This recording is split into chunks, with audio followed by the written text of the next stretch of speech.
Hello, my name is Marcus. I'm the compiler of a collection of therapy quotes entitled Psychoanalytic Self-Awareness Quotes. This is TQ 580 to 585. Therapy quote number 580. Quote, "Now that you are an adolescent, you have internalized the early experiences of being with your parents. This means that most of your deep feelings of hurt and anger come from what we call transference triggers. When someone you care about disappoints you or doesn't listen to you, you operate from those earlier triggers. If you can understand this concept, which takes time to understand, then with experience, your ego will become stronger because of healthier internal object relations, and you will be less triggered by these kinds of upsets." So he's saying here, if you can understand this concept, so there's knowledge, that's ego building, okay, with the knowledge of the idea of transference, and that heals the internal object relations because it's a form of self-care and self-love to understand the internal world, to listen to the internal world, to have a relationship with the internal world, the feeling world, and so on, the interior world, right? So the internal object relations are healing. It doesn't change the actual childhood past, but the internal object relations are healing. That builds the ego, you see. So you're building ego in the conscious through your knowledge that heals inwardly, and that builds the ego. Okay, and then that's sort of a healing journey that way, right? So just briefly again, internal object relations, that phrase means the external relationships the child has with their parents, they become internalized and they operate inwardly, so to speak. So the memories are still interacting with each other, right? This comes from a short video. I thought I'll just play the clip.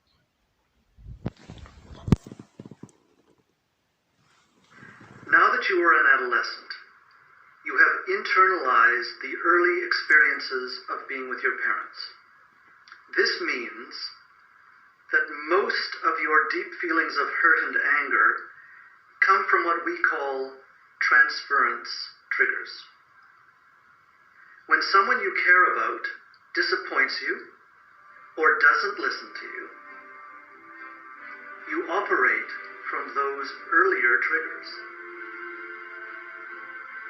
If you can understand this concept, which takes time to understand, then with experience, your ego will become stronger because of healthier internal object relations, and you will be less triggered by these kinds of upsets.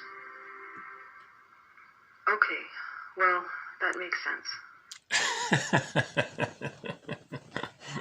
Very smart young lady. Supposed to be supposedly a teenager in this scenario.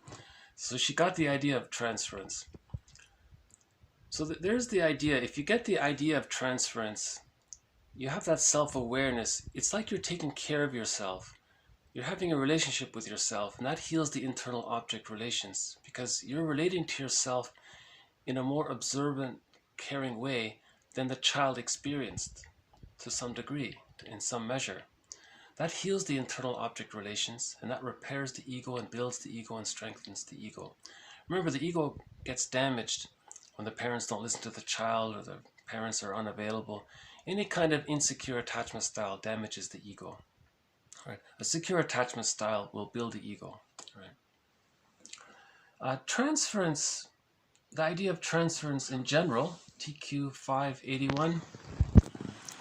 In traditional transference narration, one tells how the analysand is repetitively reliving or reexperiencing the past in the present relationship with the analyst. Okay, TQ 582. Transference may be said to be an attempt of the person to revive and reenact in the analytic situation and in relation to the analyst situations and fantasies of their childhood. So that's the basic idea. With an insecure attachment style, the child's needs didn't get met. Now you kind of recreate that situation. So you have the little office there, and it's the therapist and the client, that's the parent and the child. In that little room there, it replicates that relationship to some degree. So the transferences are going to come out. So of course, the therapist is not meant to collude and try to be the parent, literally. That's a huge mistake. He's meant to interpret it, right, to build the awareness. Like in TQ 580, he was explaining the idea of transference. Right? So the healing is through the understanding, making the unconscious conscious, making the unbewusst conscious.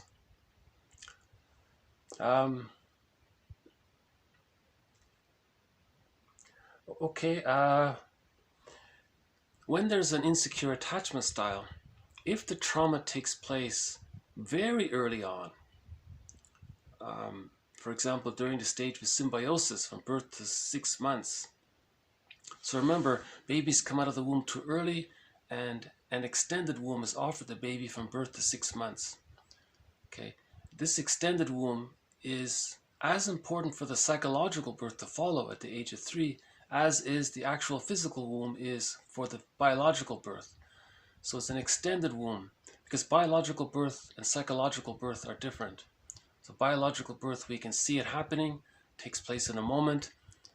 The baby ideally is handed to the mother right away in one motion, and the bonding is preserved, and the womb-like experience continues, right?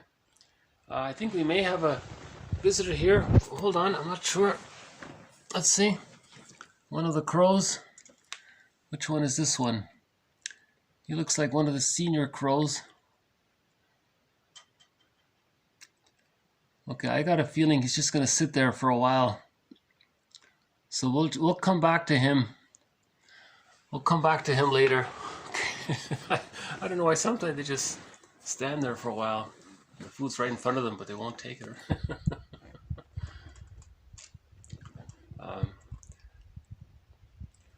We still haven't seen the fox yet. I'm still hoping for an appearance by the fox. We've had 2 appearances by the fox so far.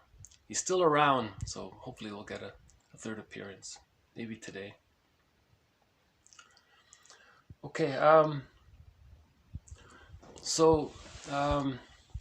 between birth and 6 months, this is an extended womb. It's meant to be as warm and safe and secure, and the mother needs to be attuned to the baby's needs. Just like the baby's needs were always met in the womb, that needs to sort of continue. It doesn't have to be perfect, but it has to be good enough. It has to be where the satisfying attuned memories outweigh the misattuned or unmet, or the times when the baby's needs were not met. The satisfying memories have to outweigh the frustrating memories. So then, at the age of 6 months, the child's image of himself can differentiate from the image of the other. That's called the stage of differentiation. Prior to that is the stage of undifferentiation, where the baby and the mother are still fused in this symbiotic egg. So with a secure attachment style, the child can metaphorically hatch out of the symbiotic egg. And it's a slow hatching process from the age of 6 months to 36 months approximately. Right? And at 36 months, that's the psychological birth, where the child's life force is cathected to the image of himself, right? And with that, he has ontological security, basic trust. He's comfortable with himself. The plumb line is to the self, so to speak. And with that inner safety and security, he has access to the real self and the capacities of the real self.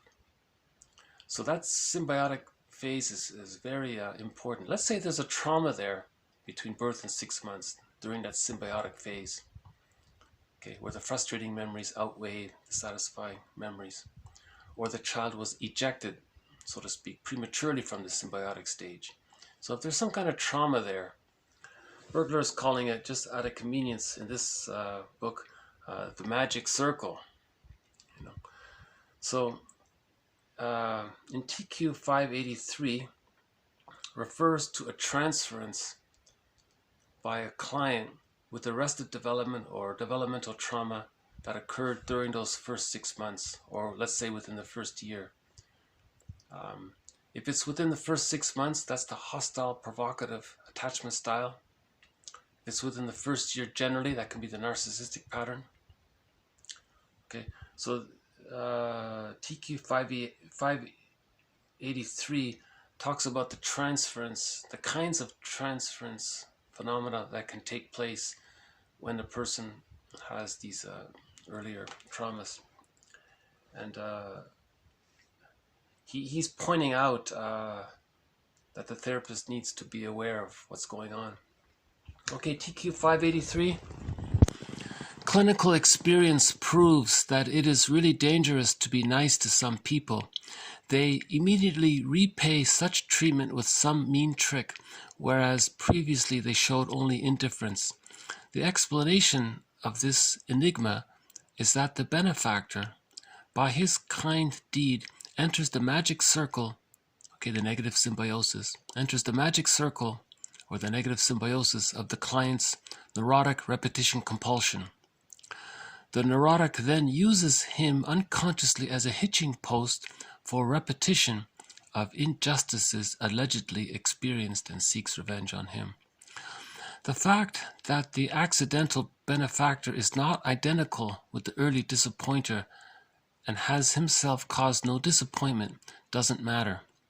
Unconsciously, he is identified with the early disappointers, and all hatred, real or compensatory, is heaped on him. The therapist's deed of kindness, or the other person's deed of kindness, is measured unconsciously, not according to real facts, but to imaginary ones. His good turn is compared inwardly to the alleged lack of love, attention, and kindness about which the beneficiary inwardly grieves.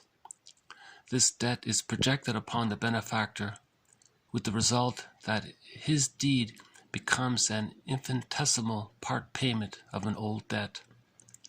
Thus the neurotic, by means of this bizarre form of unconscious mathematics, changes a kind act into a negligible installment on an unpaid billion-dollar obligation. Also, the moment the benefactor does a good deed, he is inwardly classified as, quote, weak, and consequently treated by the neurotic with all the aggression at his disposal. Moreover, some people are incapable of taking a graceful action and provoke in return until the benefactor becomes exhausted with them. Okay, so I think what's happening here is the therapist is meant to be helpful. Okay, he's trying to heal the client. So there's kindness there. His presence, he wants the person to heal. So there's goodness. So first the client projects the satisfying image of the loving mother onto the therapist. Okay, but as a child, the person didn't get all the love that he needed. So now since he's projecting the satisfying image of the mother onto the therapist, he now wants to get what he didn't get. So there's all the greed.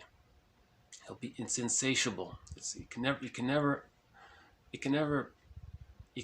travel back in a time machine to correct that.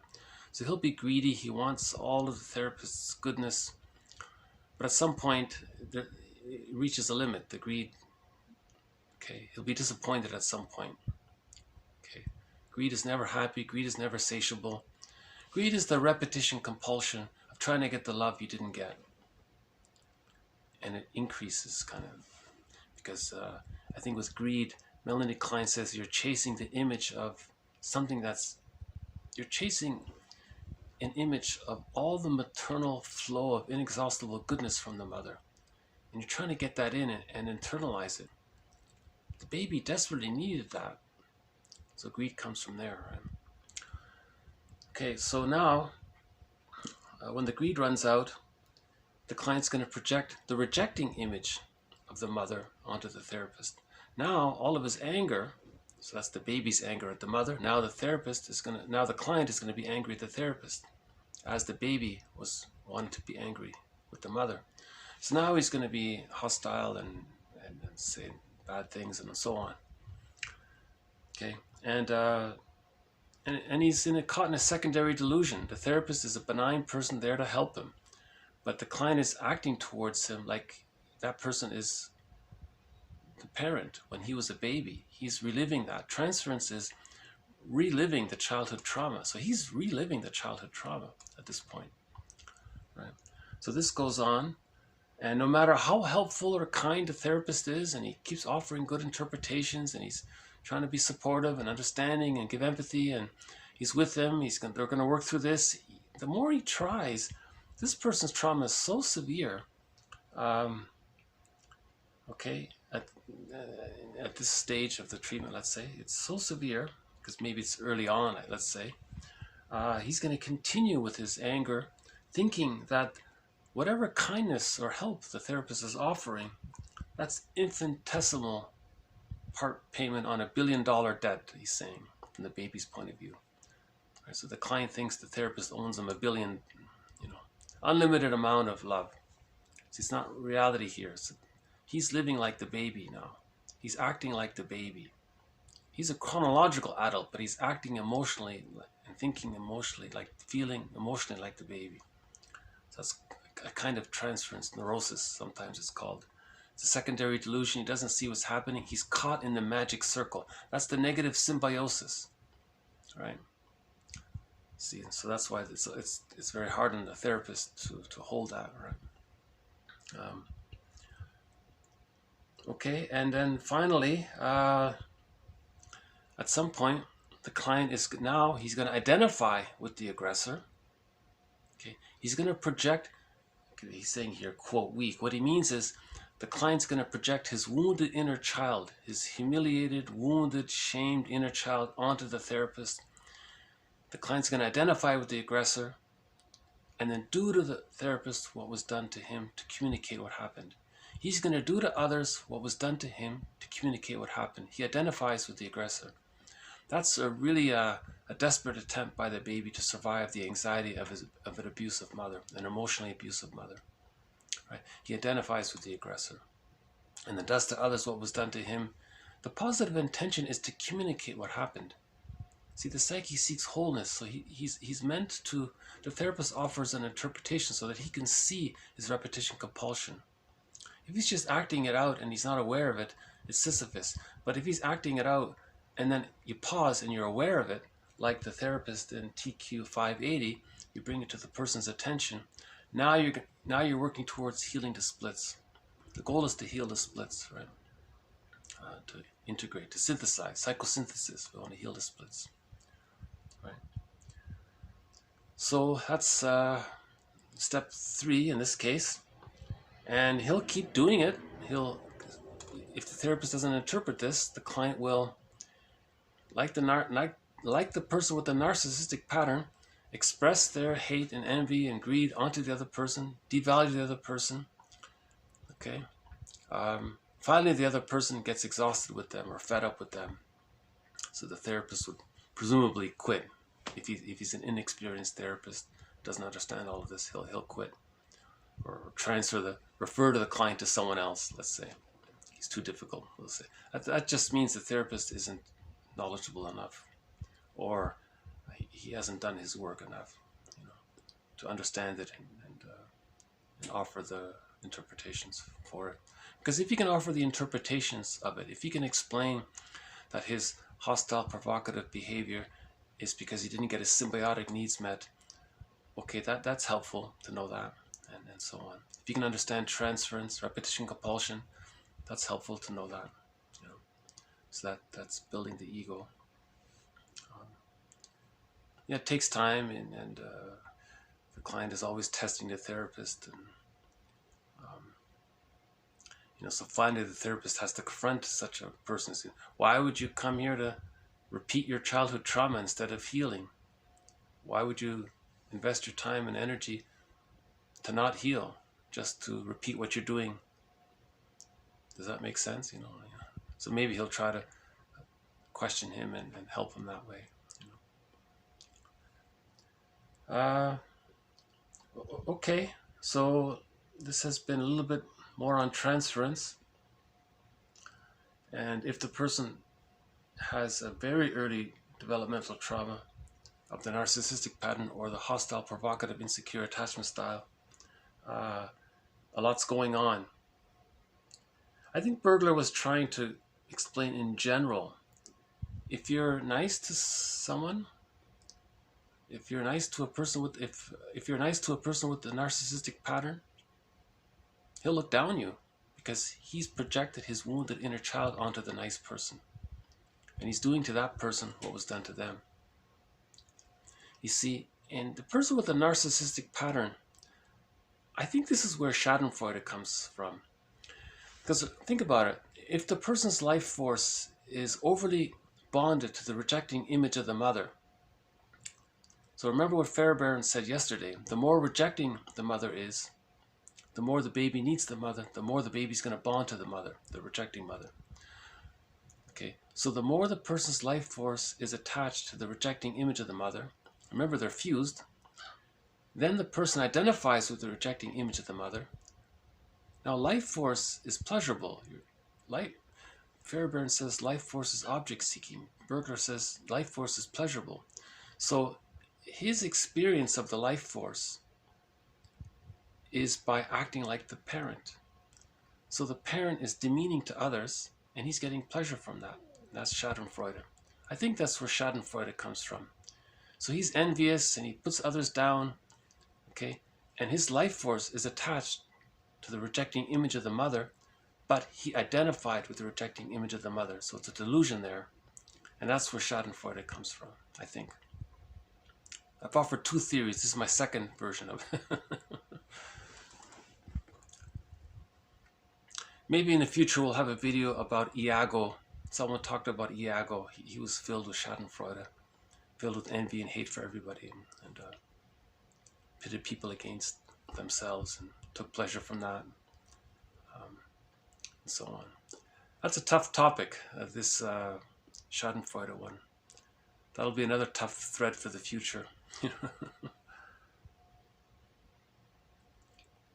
Yeah, so Bergler's saying, you know, it's sometimes if you're nice to people, what's going to happen is, like the codependent person marries a person with a narcissistic pattern.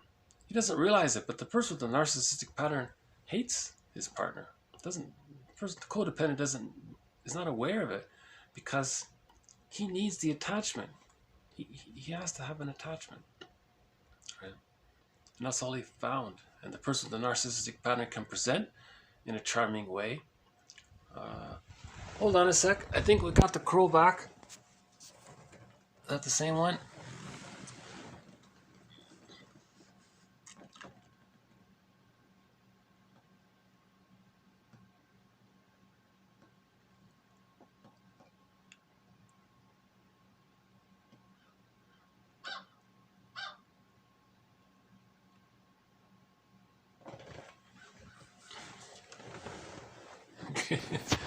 It would be interesting to know exactly what they're saying, what those little barks mean, you know.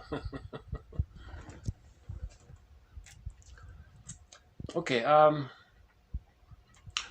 shall we move on? Shall we move back to the video? There was another, from that same video, there was another clip about making reference to the ego.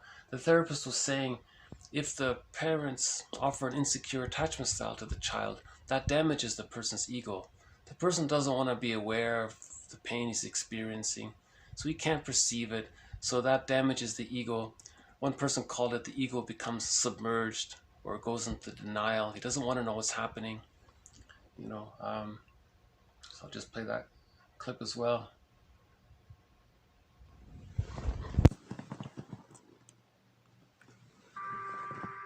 Because the lack of listening was repeated over many years, your ego weakened and you continually developed protective symptoms. I will say that there is a healthy part of your ego that still seeks your caretaker's approval.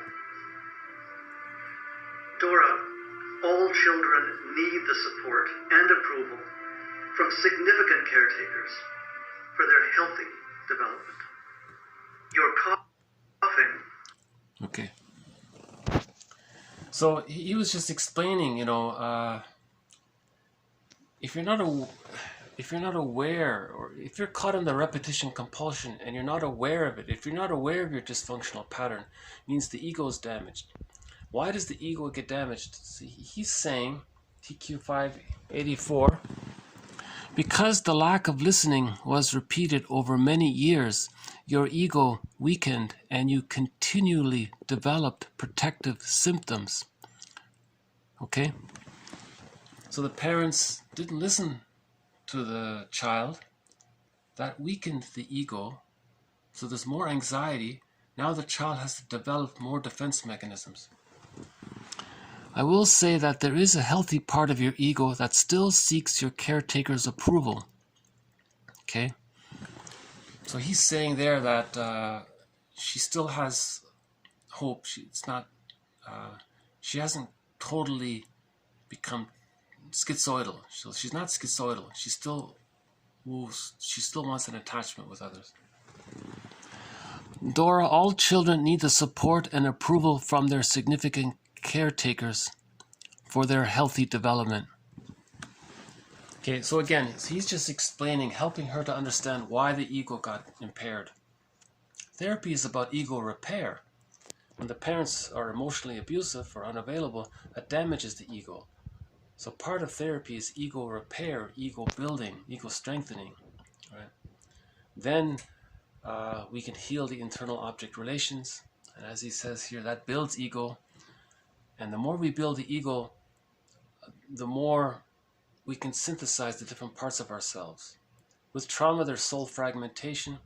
When we build the ego, we can bring the parts together and heal the splits.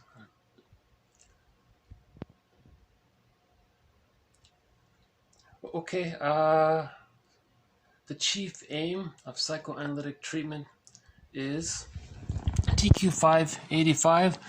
The chief aim of psychoanalytical treatment is to promote a maximum synthesis of the structures into which the original ego has been split.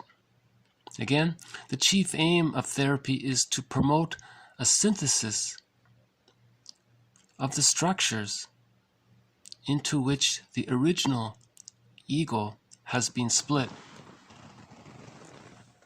Okay, so yesterday I talked about the phrase splitting of the ego, the conscious ego, and then the unconscious ego, and then the unconscious ego further split into an ego that serves the rejecting image of the mother, and another part ego that serves the rejecting image of the loving mother. So you have all these split part egos going on. You want to synthesize the representation of the other, you want to synthesize the representation of the self to achieve whole object relations. Once you get into whole object relations, now you can relate to others as whole people. Whole people. You see the person as a whole person. You're not relating to them as a part or less than whole. Remember yesterday in the schizoid pattern, the mother objectified the child. Okay, the child grew up and then objectified others. Right? And he related to people as part objects. And we had the example about the guy with the fetish, right? That's part object relating. Yeah. Okay, so the aim of therapy is to heal the splits. So unhappiness is a malady of the personal synthesis. Here he's saying we want to synthesize the splits. Right?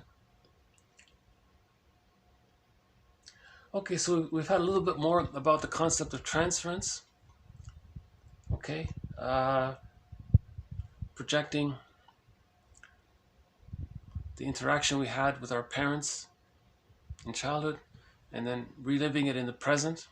It's transference. The therapist wants to interpret it. And one example was given by Bergler, how it can be difficult sometimes, you know.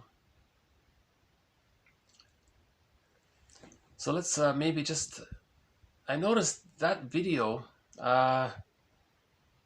played a part of a song in that song, to that video, it says, my heart says go, my heart says stay, my gut says run away, but I can't listen to them because that's all they ever say. I don't know. So that's interesting that they chose that song. I don't even know which song this is. I did a search, I couldn't find it. It may not even be a complete song. But that's a classic inner conflict. That's a classic inner conflict, right? My head says, so let's say about relationships. You realize this person is a narcissist, let's say. So you oh no, okay. Your guts say, oh run, no, this is clearly wrong. But your heart, your need to believe the illusion, your need to believe the lie. She wants to believe the lie that this person will make up for the missing love from childhood. That's the heart saying, stay. So she has this inner conflict. See, part of her knows it's wrong. Her heart coming from the needs of the inner child. You see, her ego is caught in that.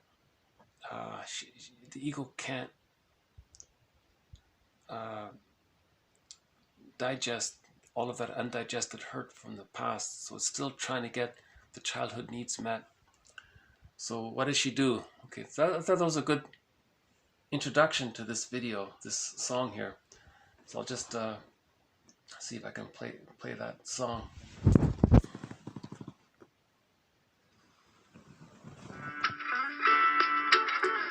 My head says go, my heart says stay, my guts say run, run, run, run, run, run away, yeah. But I can't listen to them because that's all they ever say. And I don't know, I don't know, I don't know, no, no, no, no, no, no, no.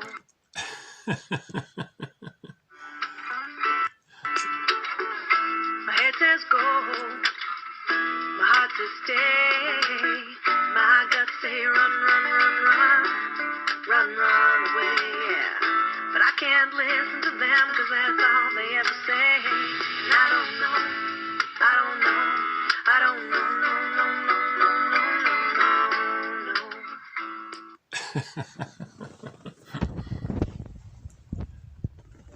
I noticed the makers of this video, they're promoting a guy named Harry Guntrip. He was a client of Fairbairn. He wasn't really an analyst himself. He just went in to receive treatment from Fairbairn. Fairbairn is the father of object relations theory, really. But this client, he wrote on his own, so he added some ideas to it. So I think that's what they're doing. Object relations theory is really Fairbairn, Klein, and to my mind, Masterson. Those three are the main ones to talk about object relations theory. And then Selani clarifies it. Someone named Aletha Horner helps with that. And there are a couple of other authors that help explain object relations theory. They're promoting this guy, Harry Guntrip.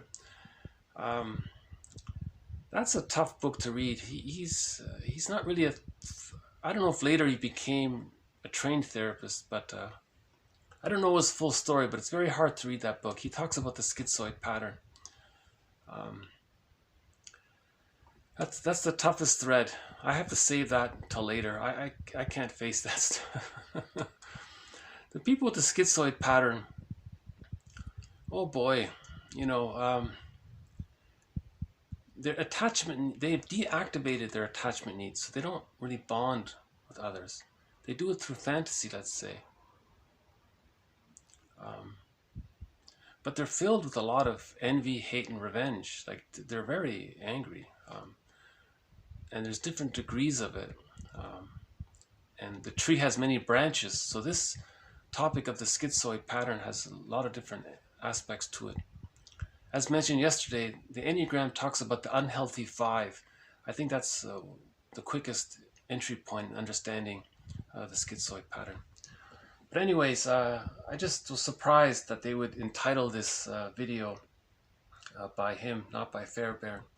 Fairbairn and Klein and Masterson are really the leaders of object relations theory. But this is a good little video called Dora in Treatment, Part 3. There's 6 little parts. Just Part 3, I think, is the main one.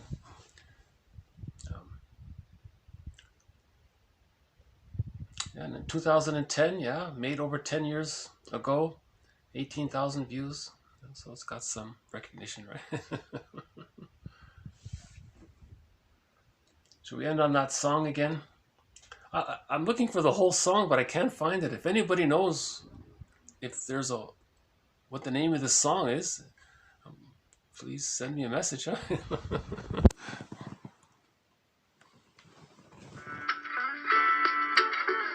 My head says go, my heart says stay, my guts say run, run, run, run, run, run away, yeah. But I can't listen to them because that's all they ever say. And I don't know, I don't know, I don't know, no, no, no, no, no, no, no. Or maybe a singer was asked to just create that little bit. It's only 25 seconds long. Does anyone know who the singer is?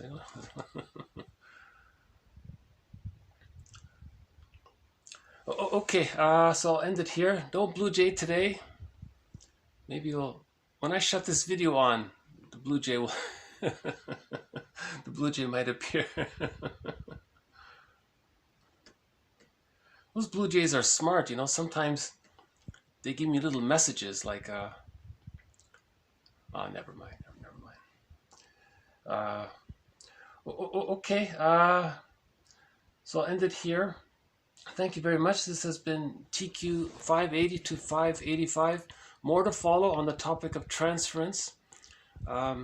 So again, transference, we often use that phrase to talk about within the therapy situation between the client and the therapist. So generally when we use transference, we're talking about that in that specific context. We sometimes generalize it outwardly, but generally that's what we mean. When we say projection, that's the broad general term that we use for in all cases. That's the umbrella term. But specifically, when projection is taking place within the analytic situation, we call that transference. So maybe emphasize the emotionality that of the person. So there's the transferring your emotions from your parent to the therapist, right? You're displacing it. So but the client is doing it to communicate what happened to him in childhood. The therapist, his job is to see the unconscious in action. That's the skill of the analyst, to see the unconscious in action, and then he can make this conscious and present it in the form of an interpretation, which takes sort of an art there. You have to be like a poet to say it right. The timing has to be right, and the connection, the therapist has to be good, and that can be very helpful apparently. So I hear, so I read about. I'm learning about this material from reading, you know, but it's interesting, yeah. I find, like Robert Bly says, read psychology every day for 10 minutes. Just keep reading it because you're building your ego. Like TQ 580 says, you know, if you can understand this concept, okay, your ego will be stronger, right? And that'll heal your internal object relations, which then builds your ego because you're healing and you're synthesizing the parts, right? You see, reparation of the other, forgiving the parents, okay, leads to synthesizing the inner parts. You see, so there's an outer and inner aspect to this. If we forgive our parents, okay, that brings up the memories of what happened, and we're witnessing that heals the splits internally. So there's self-reparation that goes along with other reparation, and then we reach whole object relations that way. So we're trying to heal ourselves here. Yeah, that's the idea. Okay, so more thoughts will follow. Thank you very much. This has been TQ 580 to 585. Bye for now.